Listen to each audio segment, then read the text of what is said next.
And I was just thinking, I was like, wow, this is like an amazing place.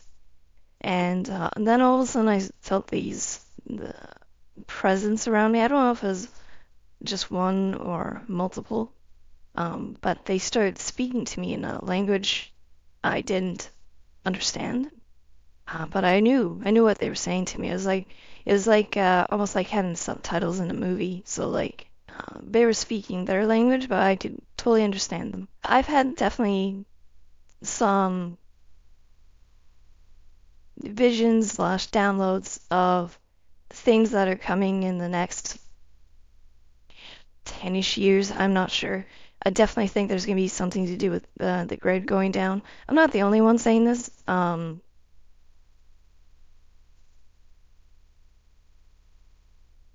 Hi everyone. I'm Sean, and before my NDE, I was and still am a crane operator, and I used to be a paramedic.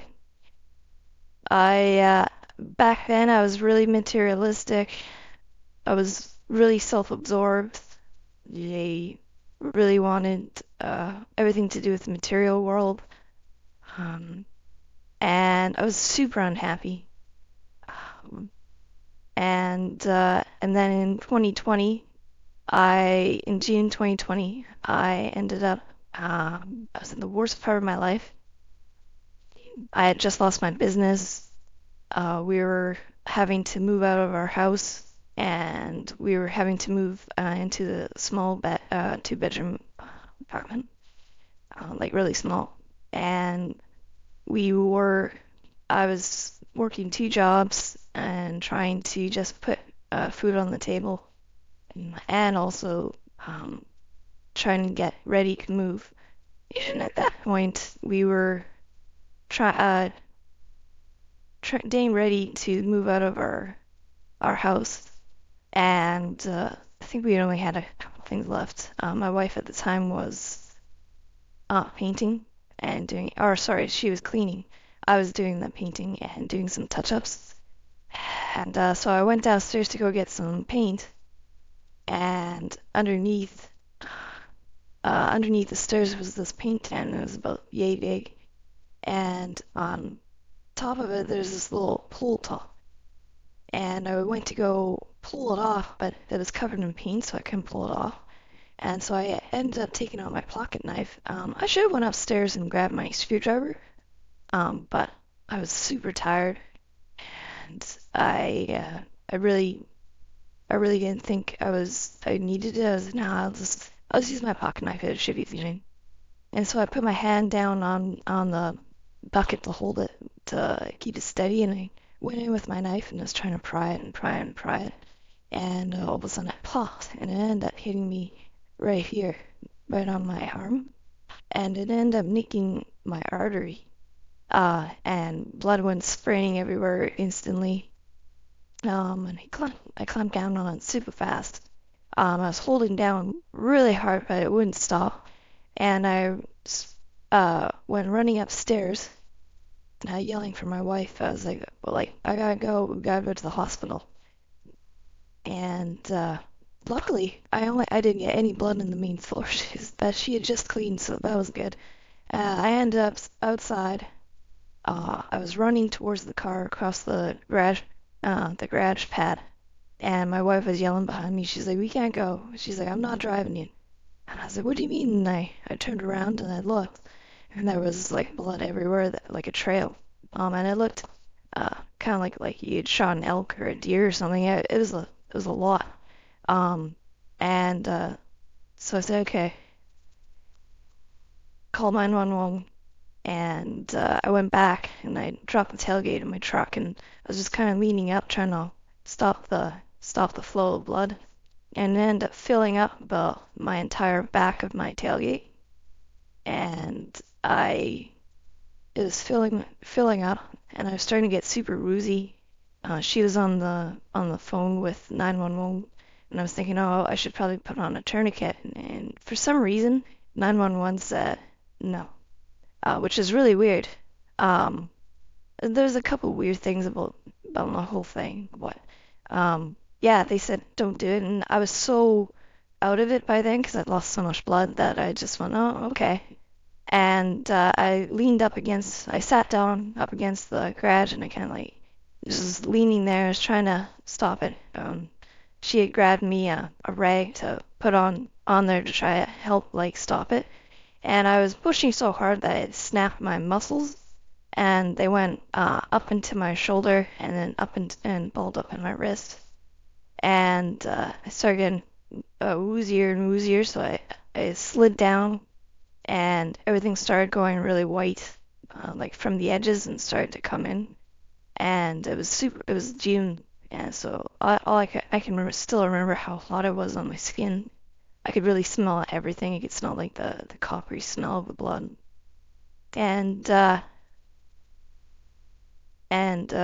so then I asked her to bring over my wagon, because there was a wagon there, the kid's wagon, and I put myself in like the recovery position, so on my side, and I leaned up and I propped my arm up and I was holding it like this. And by then it just had gone down to a drip, because I'd lost so much. And so my vision started going wider and wider and wider, and I could barely see anything, just little spots. And then the next thing I know, I'm looking down at a body, and I didn't realize who it was. I was just looking at this body and I was thinking, oh man, that guy looks terrible. Like, he doesn't look very good. And I could see all this blood around. And then it took me a good couple seconds to realize that was me. And then as soon as I realized it was me, I went shooting straight up like a rocket. And I went through the clouds, and then all of a sudden I was in this black void space. Just that seemed like empty of everything. I could feel things around me, but I couldn't see anything. And then there's this light, and it started getting closer and closer. And the best way I can describe it is if you took white ink and dropped it on a black piece of paper from a height, and how it has like the torn edges and splashes and stuff. That's what it kind of looked like. And it was getting bigger and bigger and bigger. And when I got really close, all of a sudden I was in the meadow, and it was like a really beautiful meadow. And at that time, I wasn't like super into like I hunted and I liked nature, but I wasn't like loving nature. And in that moment, I was just like, wow, this is like the most beautiful place I've ever been. And so I was in this meadow, and there's pink little butterflies and blue butterflies and uh, flowers, and the smell was super intense. Like, it just smelled like everything was like, you could just smell everything. In the distance, there was this one single tree and this little stream that ran beside it. And I was just thinking, I was like, wow, this is like an amazing place.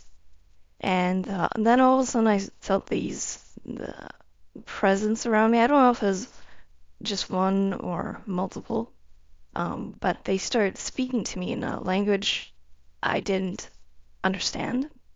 But I knew what they were saying to me. It was like almost like having subtitles in a movie. So like they were speaking their language, but I could totally understand them. And they said that I had a choice, that I could go back, or I would, or I could stay with them. And at that time, I didn't think I was positive to the world, even to my kids. I didn't think I was worth what going back. I didn't. That was like a net negative on the world, essentially. And so I was like, oh, well, I'm staying. They're like, there's no way I'm going back. And they said, well, before you make your decision, I'll show you something. And there had been this music playing, and it was really. I remember thinking at the time, thinking that like this is like so stereotypical. Like, this is exactly what I would have expected, which is kind of funny. 'Cause it just felt like super on the nose. Like, yeah, this is the afterlife. And so they just said, we'll show you something. And so the next thing I know, I'm in this giant library, and it's this giant library hall, and it's huge, and it's beautiful, and it smells like old wood. It's like a person that loves books, this would be like their favorite thing in the world. Like it was beautiful, and there was torchlight, but there was no smoke. There was these giant, at the very end, there's windows, and there were like stained glass, and there's paintings along the roof, and it was huge. It was like it had to be a couple stories high, kind of like St. Peter's Basilica, so, but and then on the sides there was these multi-floors of bookcases with really big books. Like the books are probably like this big and really thick with really beautiful ornate leather binding. And you smell the leather too. Like it was really weird up there, or wherever it was. You could smell like I could smell like everything all at once. That's what I really remember. And so they started leading me down this hallway and into a room off the right. And I couldn't. It wasn't. It was like I was floating as they were guiding me. I don't remember walking or anything. It was like I was on a track. And I go into this room, and then this other room, it's large. There's books in here. There's windows, and in the middle of this room, there's this table, and there's a dome on top of this table of glass. And I go up to it, and inside it, I'm showing my wife, but it looks like a tree. And so what I'm shown is that is the roots are all these possible paths that I could have made, and these choices I could have made to get to this event. And this event, like my death or near death, is the tree trunk. And then after the tree trunk is all these different choices that eventually turn into roots, and then back into another event that's unavoidable. So there's all these events that are unavoidable throughout my life, but there's many ways to get to them. Some are easy, some are hard. I really wish I knew, like, I don't remember anything about the past or the future or anything, and I really wish I did. But all I was shown was like the tree, and I don't remember. I wasn't allowed to remember like anything about the future or anything. And they said, okay, so if you have a choice, you can stay with us, and it's totally fine. There's no wrong choice. But if you do choose to go back, it's your last chance. And then the next thing I remember, and I don't actually remember choosing. The next thing I know is I'm waking up to a paramedic standing over me. They're putting a tourniquet on my arm, and they're putting an IV in me. They're asking if there's anybody else in the house because there's so much blood. They thought that maybe it had been like a fight or something. And so the one paramedic goes back into the house, double checks, and then they get me into the ambulance. They check my blood pressure, and my blood pressure was down to like 35 over 45 or 45 over 35. I can't remember. It was really low, and I started bouncing back really fast. I started recovering super fast, which is really shocking with that amount of blood loss. And all they ended up giving me was saline solution, so I never got a blood transfusion or anything, which again was really weird. It might have been just because of COVID, I'm not sure, but it was kind of weird that they didn't give me any blood. I ended up going for surgery, and then this is from the actual surgery right here. So my entry wound is right there. It's really hard to tell, but yeah, I've had definitely some visions / downloads of things that are coming in the next 10-ish years. I'm not sure. I definitely think there's going to be something to do with the grid going down. I'm not the only one saying this. I just don't. To me personally, the messaging I've been mostly getting at is that the grid is gonna be going down, and it won't be just in like North America or Europe or Asia. It'll be across the board, and we're gonna have to stop relying so much on being the grid and how we get electricity, and start becoming more self-reliant. And I think that's the biggest thing, is becoming self-reliant instead of being relying on this crumbling, it seems, society. Um, or this could all be symbolism of our internal struggles and our internal growth that we all seem to be going through. I don't know. Well, it's a wait and see kind of thing. The voices that I heard while I was on the other side, they were, I don't know who they were. I felt like I knew them. It felt like it could have possibly been my guides. They could have been, I don't know what they were. I never got clear answers. With my NDE, I didn't get very many answers. I got way more questions than answers, actually. And so since 2020, my whole journey has been trying to understand not just what happened, but understand myself. And so I would say that they could have been possibly my guides. That's only a recent, like probably in the last week, I've been thinking about that. What could have been my own guides? Because it felt like they were my team. It really felt like they or even family maybe. Uh, it felt like I knew them. And I felt like the amount of love that was radiating off them and towards me, the feeling of there was no judgment, everything that like we went through, like what happened in my life, and like you're always filled with regrets, right? Like of things that you might have done, people you might have hurt, and there wasn't any judgment. There was just like lessons and lessons to be learned, and yeah, I'm not sure who they were. Well, they were super loving. So after my NDE, did I have any messages or gifts?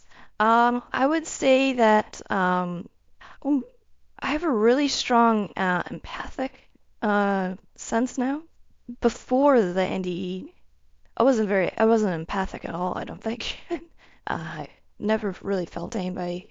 But afterwards, I started feeling other people, and it was really confusing. For about like a year, it was super confusing. Maybe 6 months, maybe a year, maybe even a year and a half. It's hard to remember.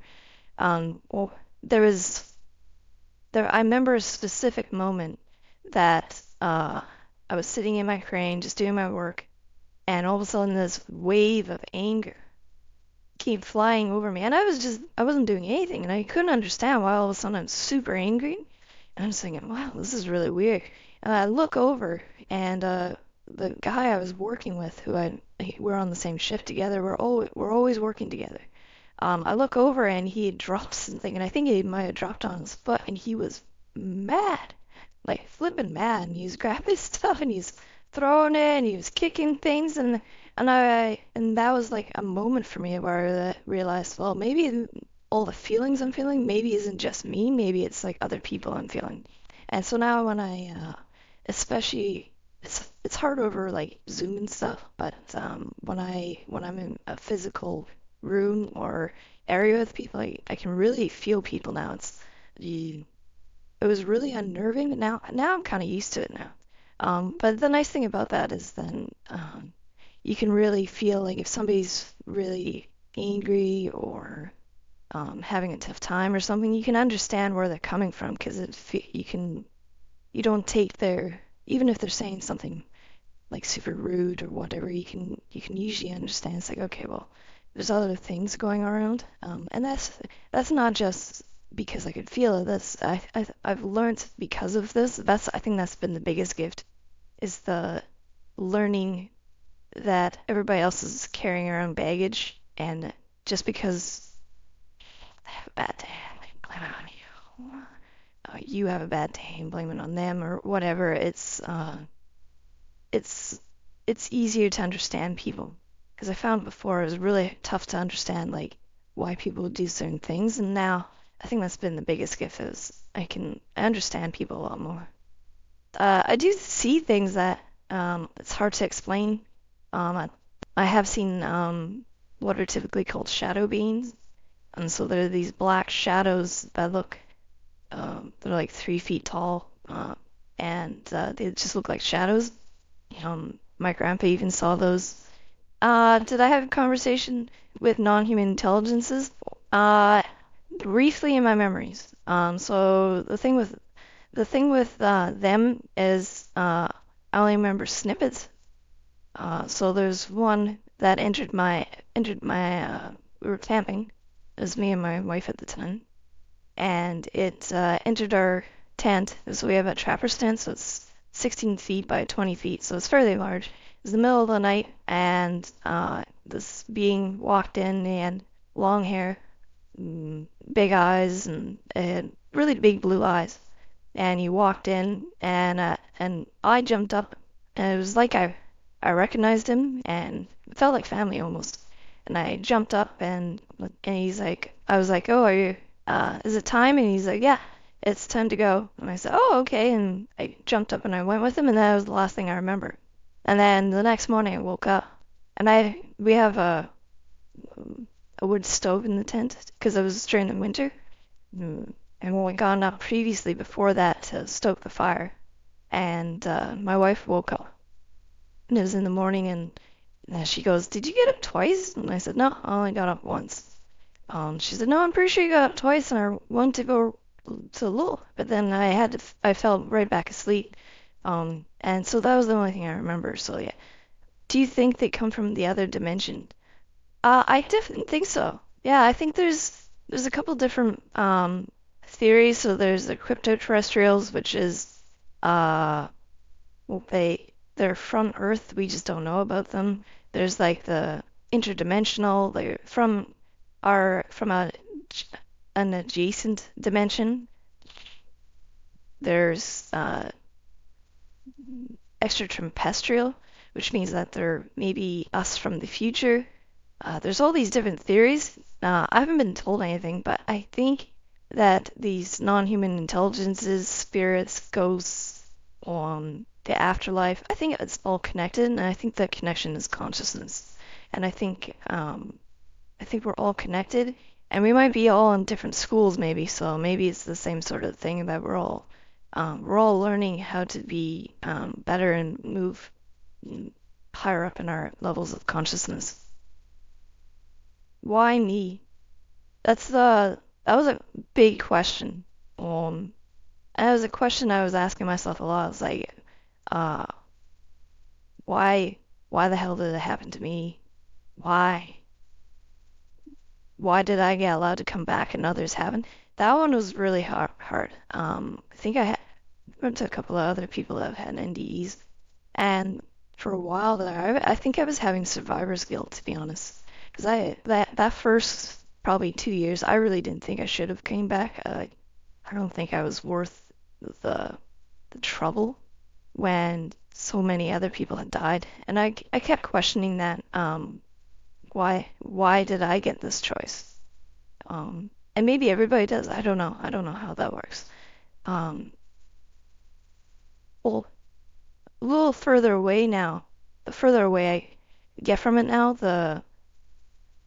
I think being able to, I think I'm glad I came back. Still don't know why, but I'm really glad I did come back because of the reason that the people around me, the people I talk to, everyone has an impact on everybody else. And we always think that we don't have an impact, but I really think that everyone has an impact with everyone you encounter. And it can be the smallest thing. You could just be saying hi to someone and wishing them a good day. That could have been enough for them that day to really impact their lives. So I think maybe the why me, yeah, I think for myself, I think I needed that kick. I needed a really strong kick in order to change and get me out of my stupor and become awake, like awaken to who I should be and instead of who I was trying to be.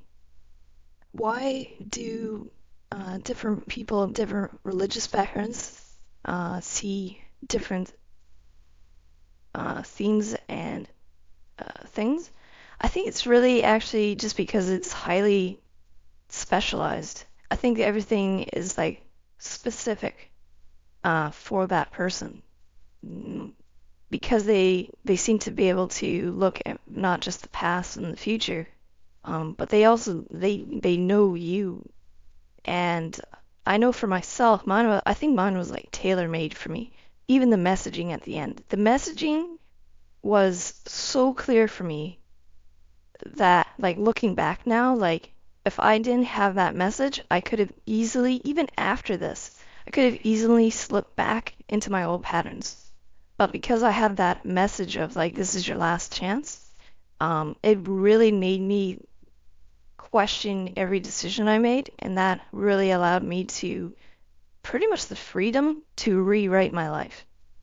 And so I think they're all tailor-made. They're all exactly what that person might need to see and know for a moment. And do I believe in God? Uh, so before, no. I literally just had that conversation with my partner this morning. Uh, and you think I do now? I probably even up to a month ago, I wasn't comfortable with saying God. I would say the universe, the source. But literally this morning, we were talking about religion because she's in religious studies.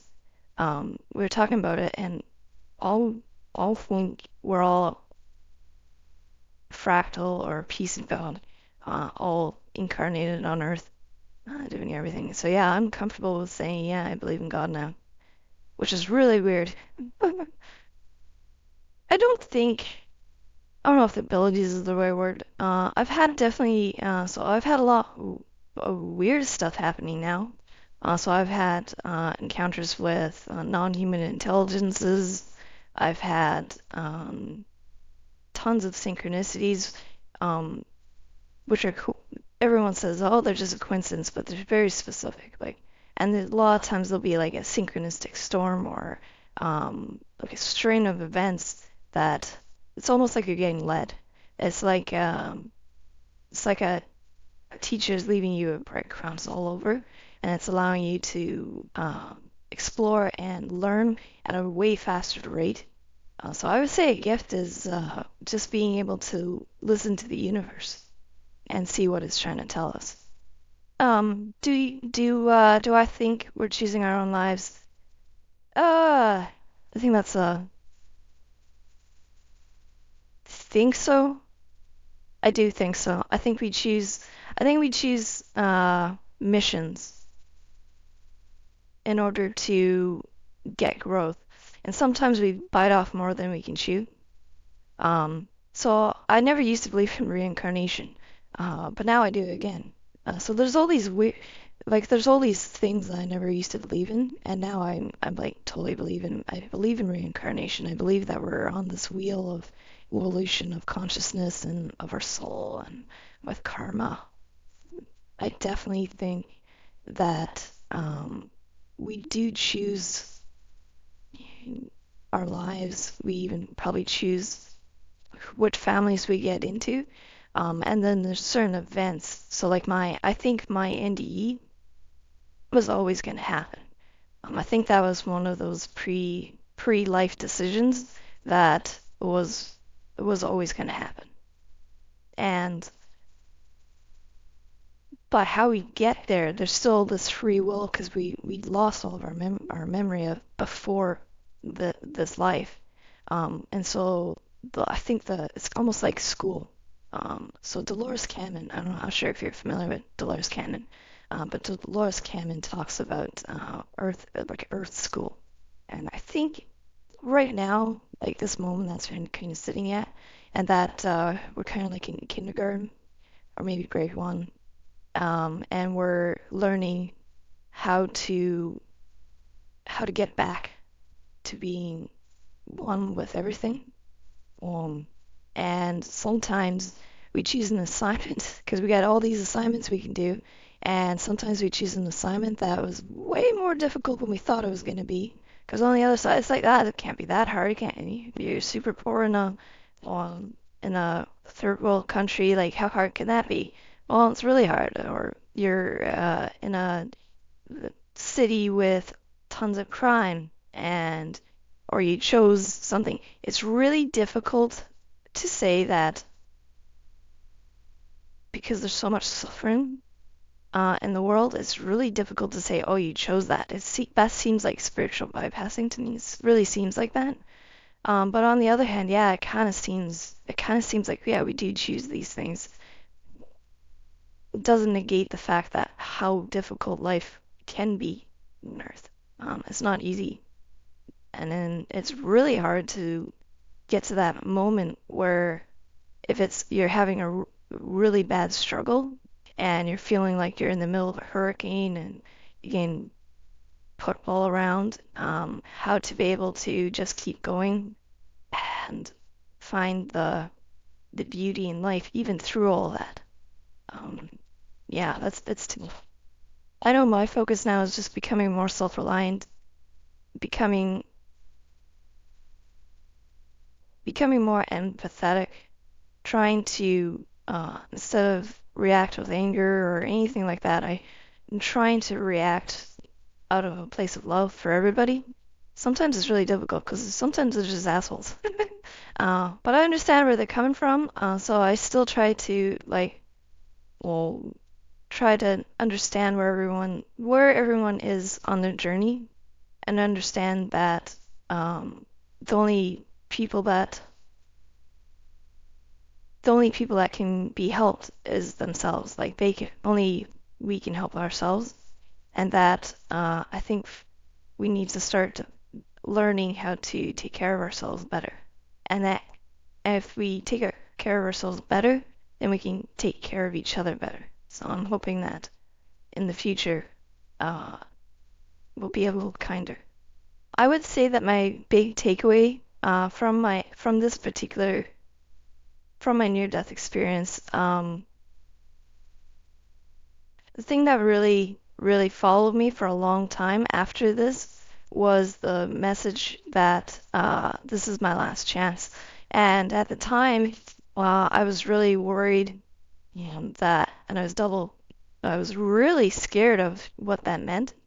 Like it felt like almost a threat or a warning, and um, so I was really questioning every decision I was making. But on the flip side, because of that, I ended up making a huge amount of changes in my life. Like my life before and my life now is it's totally different. We ended up getting divorced. We uh, I ended up changing jobs. I'm in a new job now. I ended up pretty much changing careers. My values have changed now. Even my faith has changed. So before I didn't have any faith. It was mostly in science and technology. Now I'm highly spiritual. I I am I've done research into shamanism, hermeticism, Buddhism, pretty much all the isms. And I like to I even do meditation now, which before I never did. I even have like a group meditation group that we use or that we have. And yeah, but the life before seemed really devoid of richness and uh, joy. It just was like to the grind, right? You just go to work, you just follow like the rat race, all that sort of thing. And it didn't seem like there was that much magic. And now I have like synchronicities all the time. There's interesting things going around. Like there seems to be more richness to life now. And I'm not so before if something bad happened, it would just like it ruin my entire week, my entire month, my entire year. Now I don't worry about that. There's gonna be bad times because there's always gonna have hiccups in your life. Um, well, that really allows you to really enjoy the good times. And so I look forward to not just the good times, but also the bad times as well. Thanks so much for having me on. If anybody wants to check out anything else, I have a YouTube channel. It's called Our Collective Experience, and anybody that wants to reach out to me and talk. I love chatting with people. People email me, and that's lots of fun. And they can reach me at my YouTube channel. I'm also on X as Our Collective Experiences as well. I just really want to say thank you so much for having me on. It was a lot of fun, and I really enjoyed it.